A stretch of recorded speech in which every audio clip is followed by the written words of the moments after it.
Hello बच्चों, नमस्कार। मैं ममतेज कुमार आप सभी का स्वागत करता हूं आपके अपने परिवार रोजगार विद अंकित में। कैसे हैं आप सभी मेरे प्यारे साथी? उम्मीद करूंगा आप बहुत ही अच्छे होंगे, एकदम बेहतरीन होंगे, एकदम लाजवाब, जानदार, शानदार, गजब होंगे। तो सभी मेरे प्यारे साथी जुड़ेंगे अपनी क्लास के साथ और सभी दोस्तों को प्रणाम है, नमस्कार है, सुप्रभात है, गुड मॉर्निंग है। प्यारे साथी, कैसे हैं आप सभी? ऐसी मैं उम्मीद करूंगा बहुत अच्छे होंगे, एकदम बेहतरीन होंगे। तो देखिएगा, हमारा जो आधुनिक काल चल रहा था, आधुनिक काल में हम हालावाद कर रहे थे, हालावादी। उसमें हम लोगों ने देखा कि प्रसिद्ध कथन मेरे दोस्त हमारे आए हैं। अब इन प्रसिद्ध कथनों को हम ध्यान से समझते हैं एकदम अच्छे तरीके से। क्या कहते हैं ये, इसके बारे में क्या कहा जाता है, सारी चीजें एकदम अच्छे से समझ करके चलना है। सबसे पहले जो है, ये प्रसिद्ध कथन है। ये क्या है मेरे दोस्त? आपका प्रसिद्ध कथन है। तो इनको ध्यान में रखना है अच्छे तरीके से। तो देखिएगा, क्या कहता है आपका, वैयक्तिक कविता छायावाद की अनुजा, अनुजा बोलते हैं छोटे को, अनुज बोलते हैं छोटे को, और जो है ज्येष्ठ बोलते हैं बड़े को। प्रगतिवाद की अग्रजा है, अग्रजा है, यानी कि प्रगतिवाद की जो अग्रजा है वो नगेंद्र है। ये किसने कहा था? ये डॉक्टर नगेंद्र ने कहा था। ये डॉक्टर नगेंद्र का कथन है, ये डॉक्टर नगेंद्र का कथन है। इतनी बात सबकी समझ में आ गई? इतनी बात सबकी क्लियर हो गई या ना? इतनी बात क्लियर हो गई या ना? जल्दी से बताओ फटाफट। ठीक है। अग्रजा का मतलब होता है बड़ी बहन। अग्रजा किसको बोलते हैं? बड़ी बहन। अनुजा, देखो, वैयक्तिक कविता छायावाद की अनुजा, अनुजा बोलते हैं छोटी बहन, छोटी बहन। और प्रगतिवाद की अग्रजा है बड़ी बहन, बड़ी बहन है। ये इन्होंने कहा, नगेंद्र जी ने। ये किन्होंने कहा? डॉक्टर नगेंद्र ने कहा। इतनी बात समझ में आ गई सबकी? इतनी बात क्लियर हो गई सबकी या ना? एकदम बेहतर तरीके से हो गई होगी। इतनी बात बताओ जल्दी से थम्स अप करके कि क्लियर है कि ना, फटाफट बताओ। ऑडियो वीडियो क्लियर है क्या, पहले तो ये बता दो सब। ऑडियो वीडियो क्लियर है क्या, पहले तो ये बता दो सब, जल्दी से फटाफट बताओ। ऑडियो वीडियो क्लियर है क्या प्यारे दोस्त? जल्दी बताओ एकदम।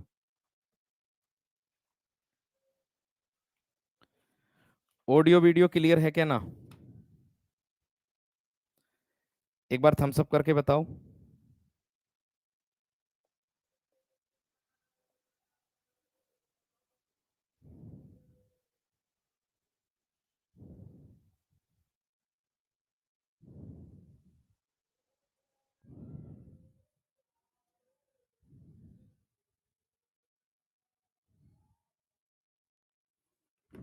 चलिए, क्लियर है, अच्छी बात है वीरो, अच्छी बात है। चलिए देखो अब क्या कहता है।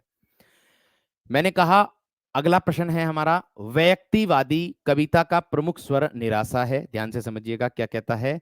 व्यक्तिवादी कविता का जो प्रमुख स्वर है वो कौन सा है? निराशा है। अवसाद का है, थकान का है, टूटन का है, चाहे किसी भी परिप्रेक्ष्य में हो, रामदरस मिश्र। क्या हो जाएगा? रामदरस मिश्र। आगे देखो, नहीं आज नहीं होगा छायावाद, अभी और भी है भैया। हाँ, छायावाद की कोशिश करेंगे, मैं कह रहा आधुनिक काल को कह रहे हो क्या? आगे, हालावाद प्रगति प्रयोग का पूर्वाभ्यास है, ये बच्चन सिंह ने कहा था। किसने कहा था ये बच्चन सिंह ने कहा था। छायावाद का दूसरा उन्मेष उत्तर छायावाद है, यानी कि छायावाद का जो दूसरा उन्मेष है वो कौन सा है? उत्तर छायावाद है। हजारी प्रसाद द्विवेदी का है। आगे देखेंगे, उत्तर छायावाद स्वच्छंद काव्य धारा है, ये रामचंद्र शुक्ल का है। मधुशाला की मादकता व अक्षय है। मधुशाला में हाला, लाला, मधुबाला, मधुशाला के चार प्रतीकों के माध्यम से कवि ने अनेक क्रांतिकारी, मर्म स्पर्शी, रागात्मक, रहस्यपूर्ण भावों को वाणी दी है। सुमित्रानंदन पंत हो जाएगा। क्या हो जाएगा दोस्त आपका? सुमित्रानंदन पंत हो जाएगा। इतनी बात समझ में आ गई? आगे देखो, बच्चन में दूसरों को रुला सकने की अपूर्व क्षमता है, ये मुक्तिबोध का है। क्या है? बच्चन में दूसरों को रुला सकने की अपूर्व क्षमता है, ये किसका है? मुक्तिबोध का है। किसका है? मुक्ति बोध का है। इतनी बात सबकी समझ में आ गई? इतनी बात क्लियर हो गई है ना मेरे दोस्त? इतना बता दो जल्दी से। इतनी बात क्लियर हो गई है ना?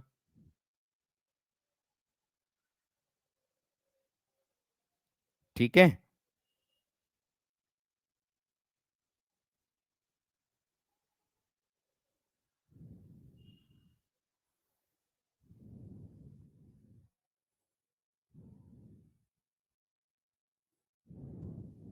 ठीक है ना प्यारे दोस्त? क्लियर हो गई? चलो आगे देखो, आगे क्या कहता है।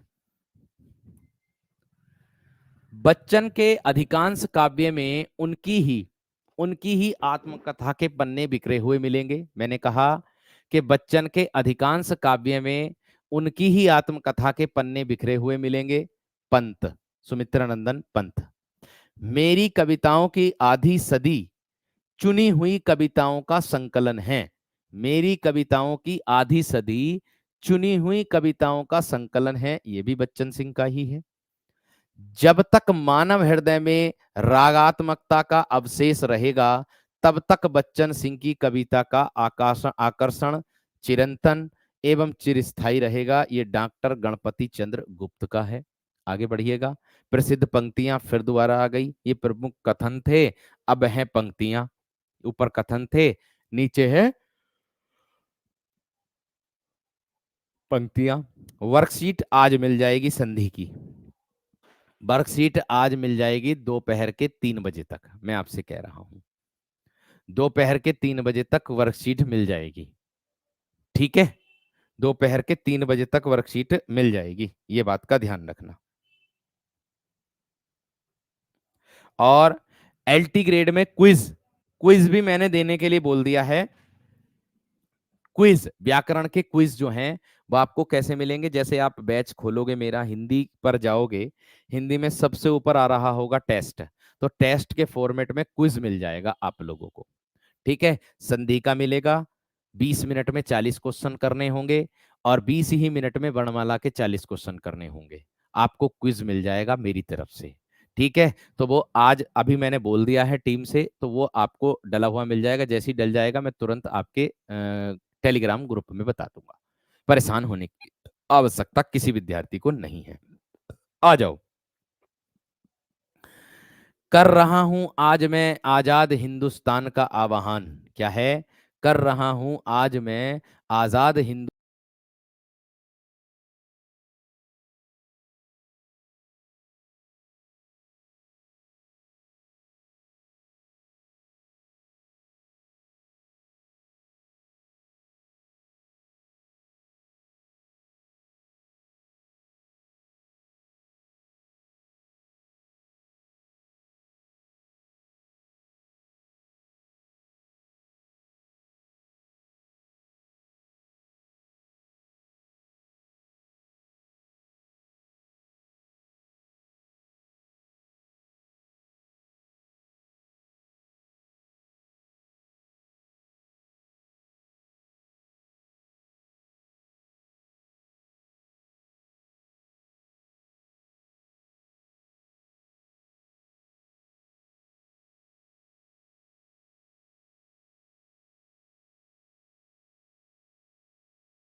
प्यारे बच्चों, जुड़ेंगे अपनी क्लास के साथ एकदम बेहतर तरीके से।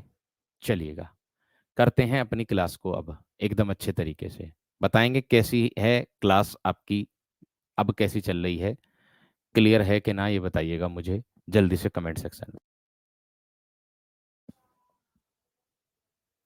चलो, अब मुझे बताओ कमेंट सेक्शन में कि क्लास कैसी चल रही है, अब सही है कि ना। अब बताओ अब सही है कि ना मेरे दोस्त, जल्दी से बताओ फटाफट एकदम बेहतर तरीके से बताइए। अब सही है कि ना, अब ठीक है, अब सही है। चलो अच्छी बात है भैया, अच्छी बात है, पढ़ो। ये हो जाता है, ये ओबीएस की दूसरी तरीके से सेटिंग हुई है ना इस बार। ये नई टेक्नोलॉजिया है, तो नई टेक्नोलॉजिया धीरे धीरे करके बीच बीच में रुक जाती है ये। चलो, हाँ जी, मैंने कहा हिंदी में राष्ट्रीय कविता का वास्तविक रूप से शुभारंभ भारतेंदु युग से होता है। हिंदी में जो राष्ट्रीय कविता का जो राष्ट्रीय कविता का जो वास्तविक रूप से शुभारंभ होता है, वो किससे होता है? वो भारतेंदु युग से होता है। किससे होता है?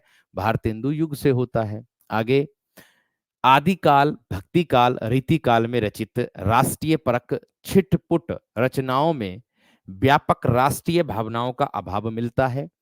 1885 ईस्वी में इंडियन नेशनल कांग्रेस, अगर मैं बात करूं किसकी, 1885 ईस्वी में इंडियन नेशनल कांग्रेस की स्थापना हुई थी, जिसके तत्वाधान जिसके तत्वाधान में बंकिम चंद्र चटर्जी ने राष्ट्रगीत वंदे मातरम गाया था। देखिएगा, आपसे ये भी पूछ सकता है कि बंकिम चंद्र चटर्जी ने क्या गाया या क्या रचित किया, तो भैया वंदे मातरम। पिछला स्लाइड बता दो। अच्छा अच्छा, कोई बात नहीं, ये था पिछला स्लाइड में, ये था, देख लो, पिछले स्लाइड में ये था, कर दो, देख लो जल्दी से। ये वाली पंक्ति थी, बाकी और कुछ नहीं था। पिछले स्लाइड में पंक्ति दी थी, पंक्ति। समझ में आ गई बात?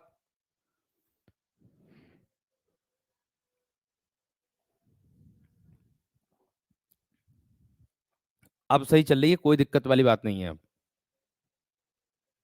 ठीक है,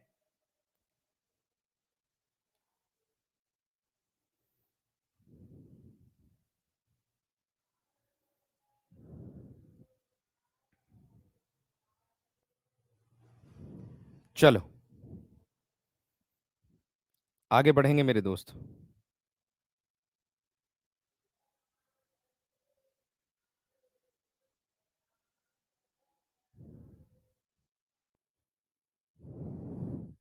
क्लियर है सबकी?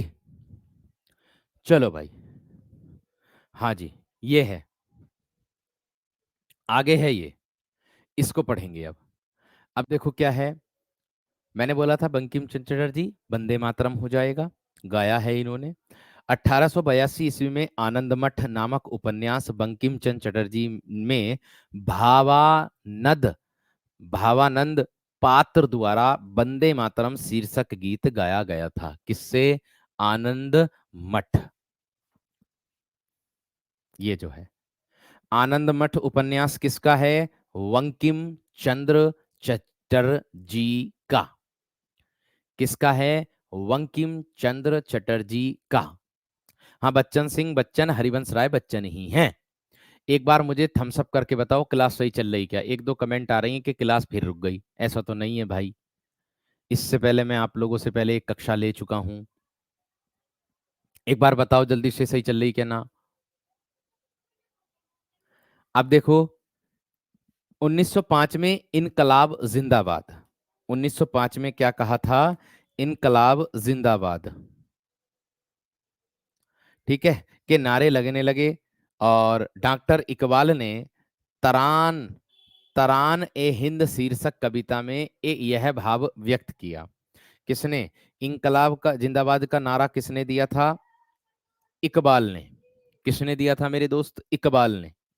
अब देखो यहां पर, तरान ए हिंद शीर्षक कविता में यह भाव व्यक्त किया क्या? सारे जहां से अच्छा हिंदुस्तां हमारा, हम बुलबुलें हैं इसकी, और यह गुलदिस्ता हमारा, यह गुलिस्ता हमारा। ये किसने कहा था? ये एक कविता में, एक शीर्षक में, शीर्षक कौन सा है? ये है तराइन ए हिंद। तराइन ए हिंद शीर्षक में, उसमें कहा था। ठीक है भाई, एक नौकरी लेने के लिए क्या क्या चीजें करनी पड़ती है, ये बड़ी समस्या आ गई है। आगे देखो, इसके बाद क्या है, कितना पढ़ना पड़ता है। लोग बाग जितने भी ये सब कवि थे, सब अपनी अपनी जीवन गाथा लिख करके चले गए, सब टोटल।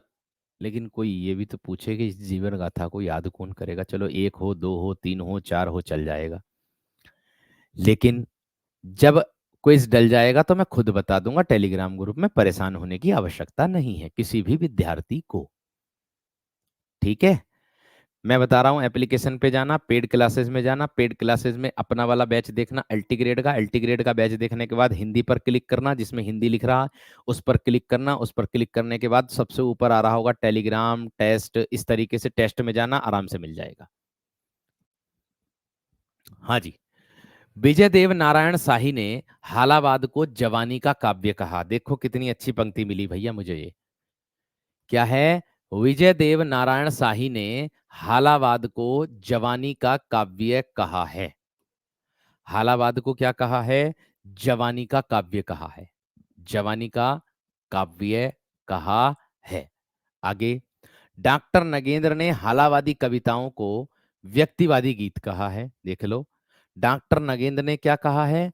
डॉक्टर नगेंद्र ने हालावादी कविताओं को व्यक्तिवादी गीत कहा है। इन्होंने व्यक्तिवादी गीत कहा है। इन्होंने क्या कहा है? इन्होंने व्यक्तिवादी गीत कहा है। आगे देखो, आगे देखो, आगे क्या कहता है। आगे कह रहा है कि 1911 ईस्वी में रघुवीर नारायण ने बटोहिया, 1920 ईस्वी में, या सॉरी 1911 ईस्वी में रघुवीर रघुवीर नारायण बटोहिया ने, 1912 में टैगोर ने,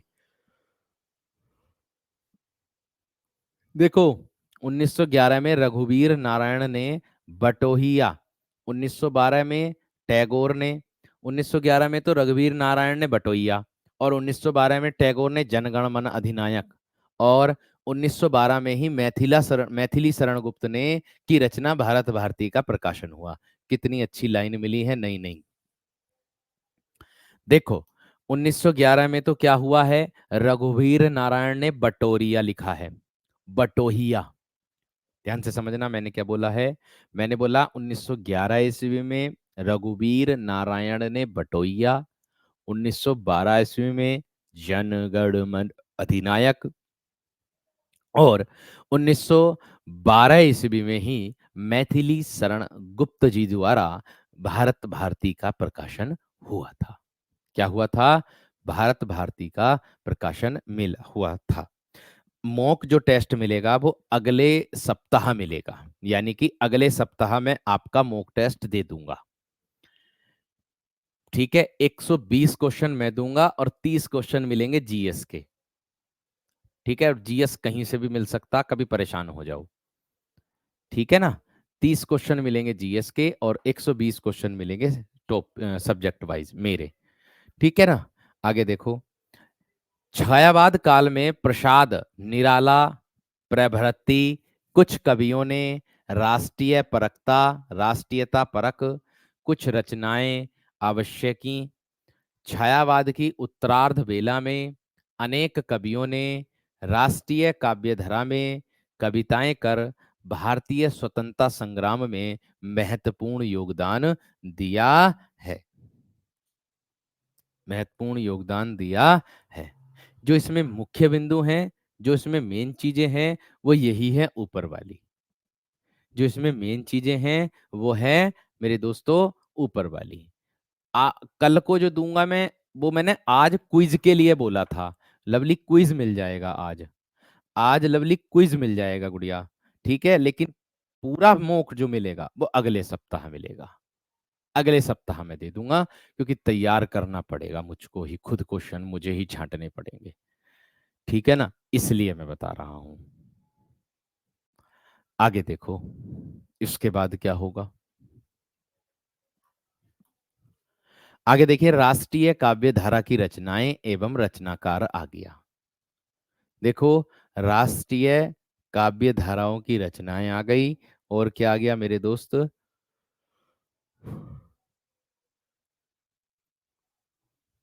ठीक है, और रचनाकार आ गए। अब देखो कैसे होगा। देखो, माखन लाल चतुर्वेदी 1889 से 1968 ईस्वी, अगर हमें बात करूं।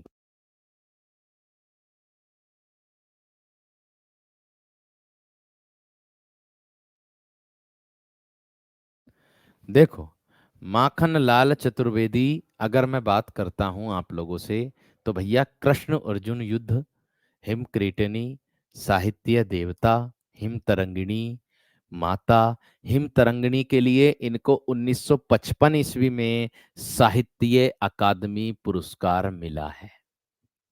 एप्लीकेशन पर मिलेगी क्विज, टेलीग्राम पर नहीं मिलेगी, एप्लीकेशन पर मिलेगी। ठीक है। हिम तरंगिणी के लिए 1955 ईस्वी में साहित्य अकादमी पुरस्कार मिला है। साहित्य अकादमी पुरस्कार में 11 लाख रुपए की धनराशि, और 24 भाषाओं में से किसी 24 भाषाओं में दिया जाता है ये। ठीक है, इसका ध्यान रखना है। मैं बहरहाल आपको पढ़ाऊंगा भी साहित्य अकादमी पुरस्कार, है ना, वो मैं आपको कराऊंगा भी, तो आप निश्चिंत रहें। ठीक है जी, इतनी बात सबकी समझ में आ गई। चलो आगे देखो। देखो, मैंने बहुत प्रयास किया एक साथ ही रचना लाने की आप लोगों के लिए। पूरा प्रयास मेरा यही रहा कि मैं आप लोगों के लिए रचना एक साथ लेकर के आऊं, एक साथ लेकर के आऊं। मैंने कहा, माता, समर्पण, युग चरण, वेणु लो गूंजे धारा, है ना, और चतुर्वेदी जी एक भारतीय आत्मा के नाम से प्रसिद्ध हैं। इनकी पुष्प की अभिलाषा एवं कैदी और कोकिला बहुत चर्चित है, बहुचर्चित है। कविताएं हैं, निबंधों का संग्रह अमीर इरादे गरीब इरादे, और साहित्य देवता भी काफी प्रसिद्ध हैं। साहित्य देवता भी कैसे हैं मेरे दोस्त? काफी प्रसिद्ध हैं। बात समझ में आ गई? बात क्लियर हो गई? रात की बात जानोगे ना आप, तो भी आप परेशान हो जाओगे कि ना, अच्छा ऐसा हुआ। रात मतलब मैं घर आ गया हूँ अब, मतलब कल मैं घर आया था, तो मैं आपको रात की बात बताता हूँ। दीदी आई हुई है छोटी, भांजी है छोटी। तो वो रात के 12 बजे तक तो मैं काम ही करता रहा। 12 बजे के बाद जैसे ही मैं लेटा, तुरंत 1 बजे भांजी ने रोना शुरू कर दिया। बुखार आ गया उसको, जो भी आया जैसे भी था, बहुत रोज आ रही रोज आ रही। उठा, मैं उसको गोदी लिया, और गोदी लेने के बाद वो गोदी में लेटी रही। उससे पूछा जा रहा कि क्या हो रहा, कुछ दिक्कत है रही, कोई परेशानी हो रही? अनन्ना, अनन्ना, अनन्ना, बस यही। अब भैया गोदी उसे लिटा रहा हूं तो रो रही, गोदी ले रहा हूं तो चुप हो रही। रात के 1 बजे की बात बता रहा हूँ। फिर उसके बाद दीदी को दिया, उसकी मम्मी को दिया। तो उसकी मम्मी को जैसी दिया, तो अपनी मम्मी के पास जाने को फिर रो पड़ी, फिर मेरे पास ही आ गई। तो भाई, कुल मिलाकर के निष्कर्ष ये निकला, 3:30 बजे तक तो मैं उसे छाती पे लिटा करके ऐसे ही लेटा, बात करता करता, रोई नहीं, चुप नहीं हुई। दुनिया भर के मैंने ओठम कर लिए, कभी सिर मल दिया, कभी कमर मल दी, लेकिन उसी ने सोने का नाम ही ना लिया। जभी तो देख रहे हो तुम, मुझे थोड़ी थोड़ी जम्भाई सी आ रही है। जभी तो देख रहे हो तुम, थोड़ी थोड़ी जम्भाई सी मुझे आ रही है। ठीक है, ये ध्यान रखना। 24 में है, 23 में ज्ञानपीठ पुरस्कार है, साहित्य पुरस्कार 24 भाषाओं में है। मैं बताऊंगा, समझाऊंगा, जब कराऊंगा तो मैं आपको बताऊंगा। तो ये समझ लो कि 3 बजे के बाद, मैं 3 बजे के बाद इतनी जल्दी नींद कहाँ आई, फिर 4 बजे आंख लगी, 4 बजे से मैं फिर 6 साढ़े 6 बजे फिर उठ गया। ये जीवन चल रहा। रात काम करते करते सोए, बीच में फिर वो हो गया। दीदी ने को नहीं सोने दे रही थी, तो फिर मैंने बोल दिया, मैं दीदी जब भी मेरे पास ही आ रही तो तुम सो जाओ फिर, और क्या। उनको भी कहाँ नींद आ रही थी। चलो, फिर क्या हुआ? सुबह के समय बुखार की दवाई दी, उसको पिलाई, और हमारी नींद हराम करके, और फिर जो है आराम से महारानी साहिबा मस्त सो रही सुबह तक। जबरदस्त, मस्त सोई, मस्त एकदम जबरदस्त तरीके से सुबह तक, हमारी नींद हराम करके। मैं कह रहा दीदी से, मैंने कहा देखियो, हमारी तो नींद हराम कर दी और अब अपने मस्त सो रही है एकदम। चलो आगे आ जाओ। सियाराम शरण गुप्त, है ना, 1895 और 1963। अब जब वो मेरी गोदी आ रही थी, मेरी गोदी से नहीं हट रही थी, तो फिर मैंने सोचा, मैं कहा दोनों को बोल दिया हमने, अपनी पत्नी से को भी और दीदी को भी, मैं कहा आप दोनों सो जाओ, खुद हैंडल करेंगे, अब देखी जाएगी जो होगा। चलिए जी। मौर्य विजय, अनाथ, आद्रा, दुर्वादल, विषाद, आत्मोत्सर्ग, पाथे, मृणमयी, बापू और उन्मुक्त, दैनिकी, नकुल और नोआखली। देखिए, बापू जो है ये रामधारी सिंह दिनकर की भी है, ध्यान रखना मेरी बात का। मैंने क्या कहा? बापू जो है वो रामधारी सिंह दिनकर की भी है, ये बात का ध्यान रखना। ठीक है, वो रामधारी सिंह दिनकर की भी है और इनकी भी है। बात समझ में आ गई है ना? रोशनी कह रही कि भगवान करे ऐसे भाई सबको मिले। अच्छा, चलो, आपके भी भाई अच्छे हैं, ऐसी बात नहीं है। भाई भाई होता है, हर किसी के लिए तैयार होता है, अपनी बहन के लिए तो खासकर तैयार होता। ठीक है जी। चलो आगे देखो।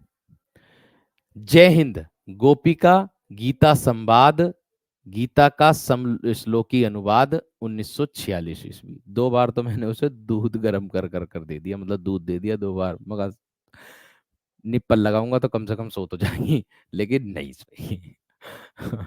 खत्म करके फिर रोना शुरू। चलो आगे देखो। बालकृष्ण नवीन शर्मा, शर्मा नवीन, बालकृष्ण शर्मा नवीन, अगर मैं इनकी बात करता हूं तो यहां देखिएगा। कुमकुम, अपलक, रश्मि रेखा, क्वासी, हम बिस्पाई जन्म के, उर्मिला, विनोबा स्तवन, आत्म बलिदान, प्रबंध काव्य में साकेत के समान उर्मिला का विरह वर्णन, महावीर प्रसाद द्विवेदी जी की प्रेरणा से 1921 में प्रारंभ, 1934 में पूर्ण और 57 में प्रकाशन हुआ था। 57 में प्रकाशन हुआ था। किसकी बात की इन्होंने? उर्मिला की, उर्मिला की बात की है। ठीक है, उर्मिला की बात की है। बात समझ में आ गई? कितने बरस की है? अब कितने बरस की होगी? मेरे ख्याल से तीन तीन तीन की होगी, शायद 3 या 3.5 की होगी, या फिर 2.5 की होगी, इनमें से इनके बीच में है। ऐसा तो मुझे एग्जैक्ट याद नहीं है ना? चलिए आगे देखो। इतनी बात क्लियर सबकी? हाँ जी भैया। आगे इसमें बोला है सुभद्रा कुमारी चौहान की, अगर मैं बात करता हूं तो सुभद्रा कुमारी चौहान में क्या है भैया? त्रिधारा, मुकुल, बिखरे मोती, उन्मादिनी, अन्य सभा का खेल, झांसी की रानी, कविता एवं मुकुल काव्य संग्रह अत्यंत प्रसिद्ध है इनका। ठीक है, अत्यंत प्रसिद्ध है इनका। कैसे पता चलेगा कि कवि की है? कवि की है, कैसे पता चलेगा, क्या मतलब?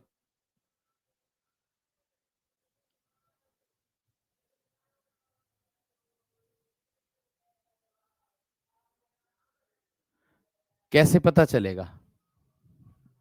देखो, ये उर्मिला है ना, वो कैसे पता चलेगा वो कौन से कवि की है? दोनों में से एक विकल्प होगा, वो दोनों में से एक विकल्प होगा तनु, दोनों में से एक विकल्प होगा। कोई सा भी पूछे, जो भी पूछेगा वो एक विकल्प होगा, उससे निश्चिंत रहें। आगे देखो। उदय शंकर भट्ट की बात करता हूं, 1898 से 1966 ईस्वी। तक्षशिला, राका, मानसी और विसर्जन। तक्षशिला, राका, मानसी और विसर्जन। मानसी और क्या हो जाएगा मेरे दोस्त? विसर्जन।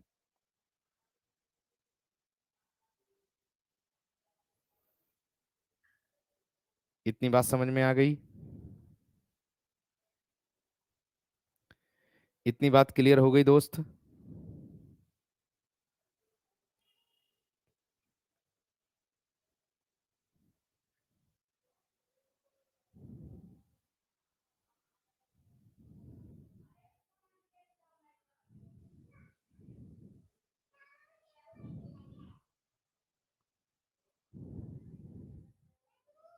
ठीक है, क्लियर है मेरे दोस्त? चलिए आगे देखो। सर मेरा सब मैच ना है, DWSB का मेन पेपर है, यहाँ से कवर हो जाएगा, पूरी कोशिश है। मुख्य परीक्षा से तो बहुत सारे प्रश्न मिलते हैं, मुख्य परीक्षा से बहुत सारे प्रश्न मिलते हैं। लवली, हम आपके ही भाई हैं, चिंता मत करो, परेशान ना हो।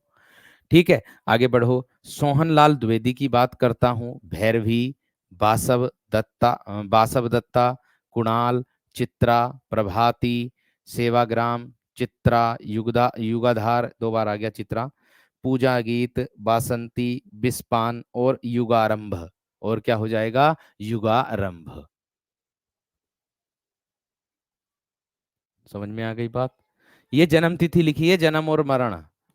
अलग अलग कवियों ने अलग अलग मत दिया है, ये जन्म मरण लिखा है सारा सबका। हाँ विजय। चलो, रामधारी सिंह दिनकर, ये रहा। कुरुक्षेत्र, रश्मि, हुंकार, परशुराम की प्रतीक्षा, सामधेनी। ये देखो नई रचना मिली थी मुझे, सामधेनी मुझे नई रचना मिली है इनकी, सामधेनी। ठीक है। मैथिली शरण गुप्त, साकेत, द्वापर, सिद्धराज, जय भारत, ये भी नई रचना है, सिद्धराज। राम नरेश त्रिपाठी, मिलन पथिक, मानसी, स्वप्न। जगन्नाथ प्रसाद मिलिंद, जीवन संगीत, केदारनाथ मिश्र, प्रभात, ज्वाला। और श्याम नारायण पांडे, हल्दी घाटी। श्याम नारायण पांडे, हल्दी घाटी। समझ में आ गई बात? क्लियर हो गई? चलो,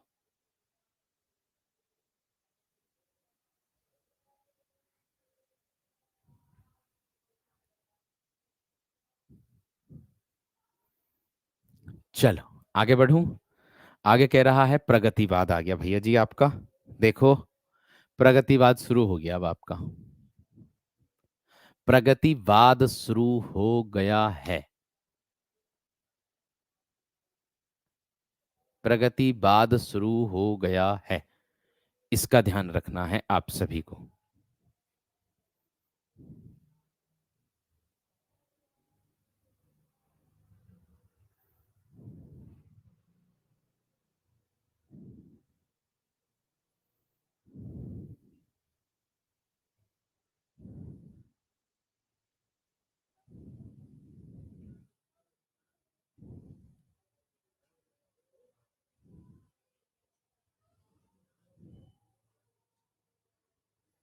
ठीक है, बात समझ में आ गई है ना? क्लियर हो गई है ना? सामधेनी, अच्छा ये सामधेनी दे दिया क्या? काम होगा भैया, ये कामधेनु, कामधेनु है ये, सामधेनी ना है। इसको कामधेनु करना, टाइप मिस्टेक है ये। लेकिन हर एक पुस्तक में अलग अलग दिया रहता, किसी में सामधेनी दिया होगा, किसी में कामधेनु दिया होगा। लेकिन इसको शुद्ध कर लेना, कामधेनु कर देना। और कामधेनु निबंध किसी और ने लिखा है, रचना किसी और ने लिखी है, ये इनकी एक रचना है कामधेनु, ये इनकी रचना है। आगे देखो, प्रगतिवाद शुरू हुआ है आपका अब। इसको पढ़ता हूं मैं ध्यान से, एकदम अच्छे तरीके से, इसके मुख्य बिंदु को आप लोग भी देख लीजिएगा। आधुनिक काल अभी और बचा हुआ है, आधुनिक काल अभी और बचा हुआ है। ठीक है, देखो, प्रगतिवाद छायावादी और स्वच्छंदावादी काव्यधारा की अतिशय काल्पनिकता और वैयक्तिकता के विरोध में प्रगतिवाद 1935 से 36 ईस्वी, 1942 ईस्वी का उदय हुआ है। इसका उदय देख लो, क्या हो कब हुआ है वो बताया है समय। मार्क्सवादी चिंतन के से प्रभावित हिंदी साहित्य की प्रमुख साहित्य परंपरा प्रगतिवाद है। ये मार्क्सवाद चिंतन से प्रभावित है, ध्यान रखना। पूछा जा सकता है किससे प्रभावित है? मार्क्सवाद चिंतन।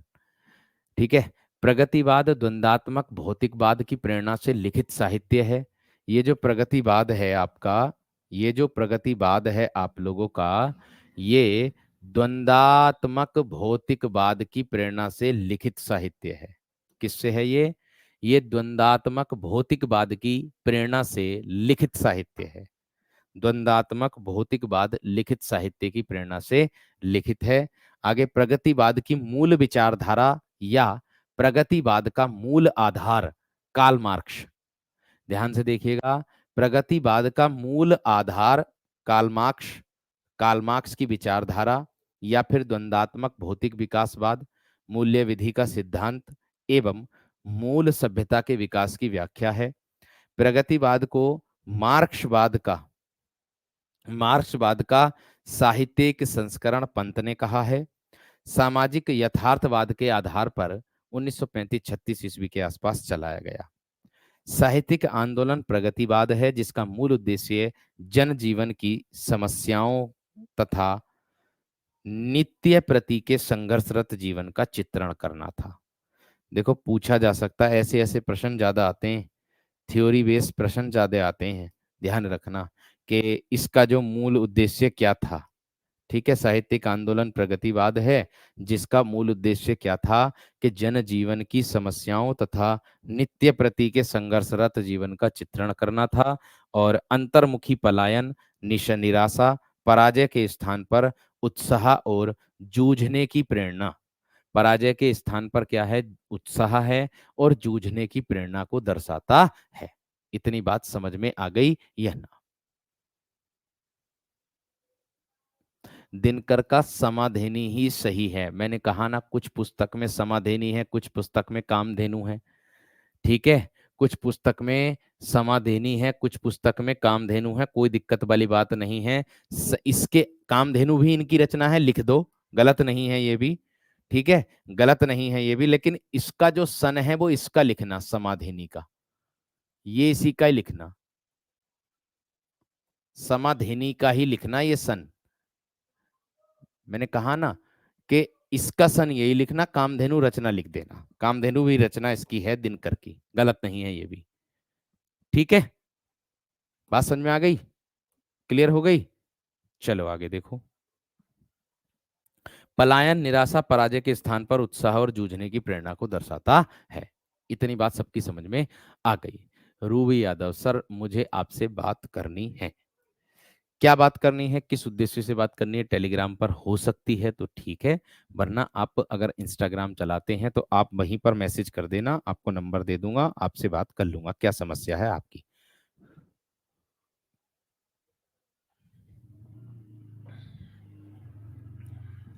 चलो, वही तो मैं कह रहा हूं कि मैं सारी चीजों को फिल्टर करके लाता हूं। गलत नहीं है कोई भी चीज, जहां गलत होती मैं स्वीकार लेता हूं, क्योंकि भाई मैं भी कोई भगवान नहीं हूं। गलती हर किसी से होती है, किससे ना होती? हर किसी से गलती होती है। लेकिन इतना जरूर है कि मैं अपने कंटेंट को एकदम बखूबी तरीके से देखता हूं, फिर उसके बाद आगे बढ़ता हूं। चलिए, क्योंकि ये कंटेंट ही मैं छांटता हूं, कहने की जरूरत ही नहीं है। ठीक है ना वीर? आगे आ जाओ। हाँ, ठीक रहेगी शर्मा जी। लेकर यह साहित्य उदित हुआ था। प्रगतिवादी साहित्य वह है जिसका उद्देश्य सामाजिक यथार्थ की अभिव्यक्ति है। देखिए, पूछ सकता है आपसे कि प्रगतिवादी साहित्य क्या है। देख सकते हो अब भी आप भी, प्रगतिवादी साहित्य वह है जिसका उद्देश्य उद्देश्य सामाजिक जो है, जिसका उद्देश्य क्या है मेरे दोस्तों? आपका सामाजिक यथार्थ की अभिव्यक्ति है। सामाजिक यथार्थ की क्या है? अभिव्यक्ति है, जिसका उद्देश्य। हिंदी साहित्य में मार्क्सवादी चेतना की, ध्यान से समझो, हिंदी साहित्य में मार्क्सवादी चेतना की अभिव्यक्ति प्रगतिवादी काव्यधारा में देखने को मिलती है। हिंदी साहित्य में क्या है कि जो मार्क्सवादी चेतना की अभिव्यक्ति है, अभिव्यक्ति का मतलब होता है कि जो एक प्रकार से विचारधारा को दर्शाता है। ठीक है, वो किस में देखने के लिए मिलती है? काव्यधारा में, प्रगतिवादी काव्यधारा में देखने को मिलती है। मोहन अवस्थी ने प्रगतिवाद को विद्रोह का युग, ध्यान से समझो। मोहन अवस्थी ने क्या कहा था? प्रगतिवाद को विद्रोह का युग। ऐसे ऐसे क्वेश्चन आते हैं कि मोहन अवस्थी ने किसको क्या कहा, है ना, इस तरीके से ऐसे ऐसे क्वेश्चन आते हैं, इस तरीके के क्वेश्चन आते हैं आप लोगों के।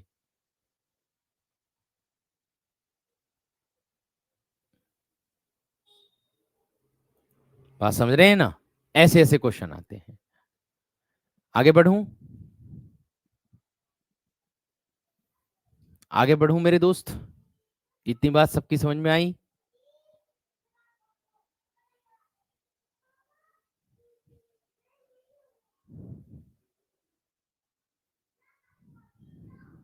क्लियर हो गई बात?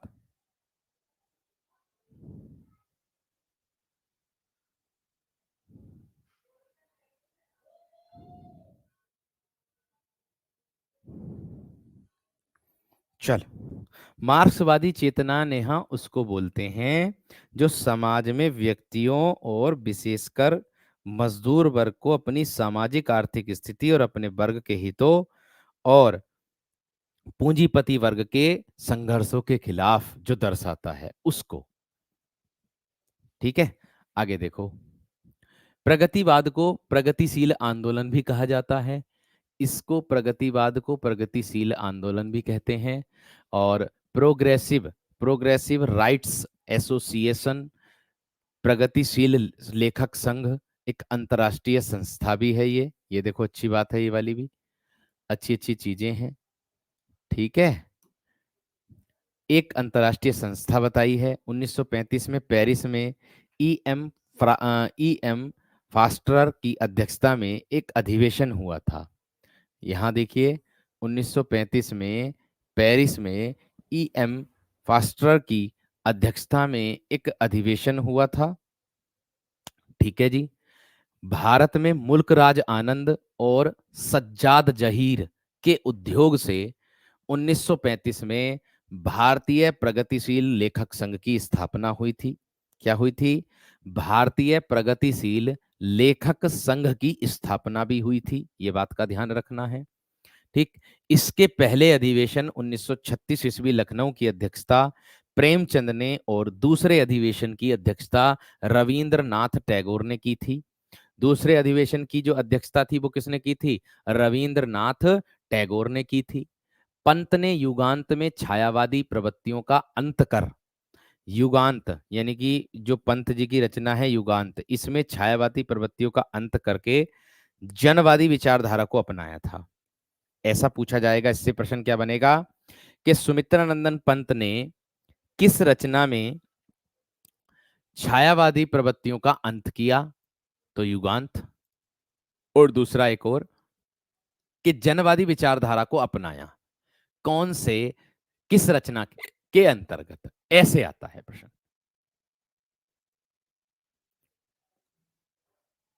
ठीक है, ऐसे आता है प्रश्न, इस तरीके से बनते हैं प्रश्न। 1937 में पंत ने युगांत में लिखा गा कोकिल वर्षा। क्या लिखा? युगांत रचना में लिखा गा कोकिल वर्षा, पावक गण, पावक गण नष्ट भ्रष्ट हो, नष्ट भ्रष्ट हो जीर्ण पुरातन, अथवा दुर्त झरो जगत के जीर्ण पत्र, जगत के जीर्ण पत्र। ये पंक्ति है, ये क्या है मेरे दोस्त? आपकी पंक्ति है। ये क्या है? पंक्ति आपकी है। समझ में आ गई? जीर्ण का जो अर्थ होता है वो होता है मेरे दोस्त आपका फटा पुराना, फटा पुराना। दिया ना, दुर्त झरो जगत के जीर्ण पत्र, फटा पुराना बोलते हैं। अथवा में दिया है, या तो ये बोला है या फिर ये बोला है।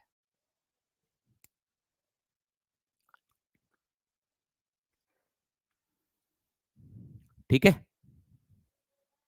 नेहा कह रही है कि सर प्रश्न आया हुआ है भारतीय प्रगतिशील लेखक संघ की स्थापना कब हुई? तो देख लो, ये रहा भारतीय प्रगतिशील संघ की स्थापना, ये रही, देखो हाईलाइट है, ये रही 1935 में भारतीय संघ प्रगतिशील संघ की स्थापना हुई है।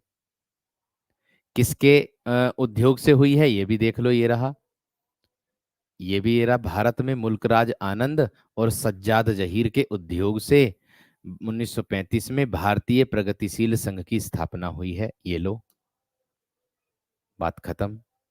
इसके पहले कौन थे अधिवेशन 1936 ईस्वी की अध्यक्षता प्रेमचंद ने और दूसरे अधिवेशन की अध्यक्षता रविन्द्रनाथ टैगोर ने की थी। ये भी आप लोगों के लिए है, अच्छा प्रश्न है ये भी। समझ में आ गई बात? आगे देखो, आगे कह रहा पंत की, क्या कहता आगे पंक्ति में, पंत की युगवाणी ने प्रथम प्रगतिवाद काव्य होने का श्रेय प्राप्त किया। 1936 में प्रगतिवाद का प्रारंभ हुआ, प्रयोगवाद का 1943 में हुआ था। देखो, प्रयोगवाद 1943 में आया और प्रगतिवाद 1936 में आया। तथा नई कविता का आरंभ हुआ था 1954 में। नई कविता कब से हुआ? 1954 में। डॉक्टर नगेंद्र 1936 से प्रगतिवादी का आरंभ मानते हैं। ये डॉक्टर नगेंद्र जो हैं, ये 1936 से मानते हैं। किसका आरंभ? प्रगतिवाद का। किसका आरंभ मानते हैं? प्रगतिवाद का।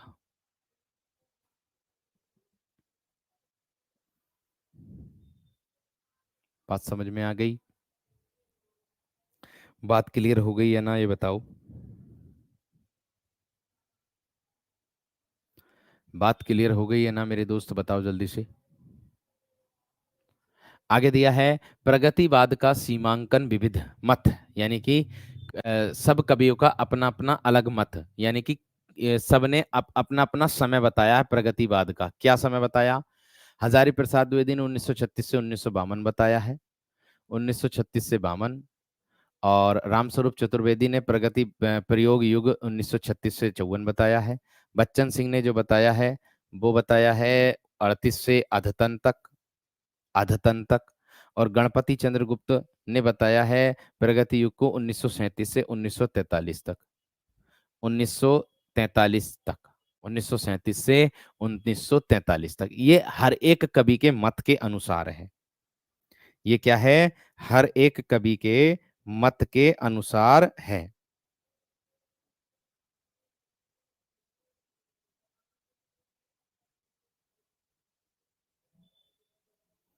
अधतन का अर्थ होता है वर्तमान, उसको बोलते हैं अधतन, बोलते हैं वर्तमान तक। इसको वर्तमान लिख देना,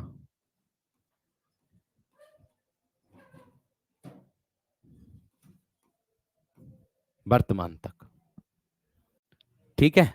आगे प्रथम प्रगतिवाद की रचना और कवि हैं। पंत प्रगतिवाद के प्रथम कवि, ये डॉक्टर नगेंद्र ने कहा। ये किसने कहा? डॉक्टर नगेंद्र ने। रामेश्वर शुक्ल अंचल प्रगतिवाद के प्रवर्तक हैं, ये नंद दुलारे वाजपेयी ने कहा। रामेश्वर करुण करुण को ब्रज किशोर चतुर्वेदी प्रथम प्रगतिशील कवि मानते हैं।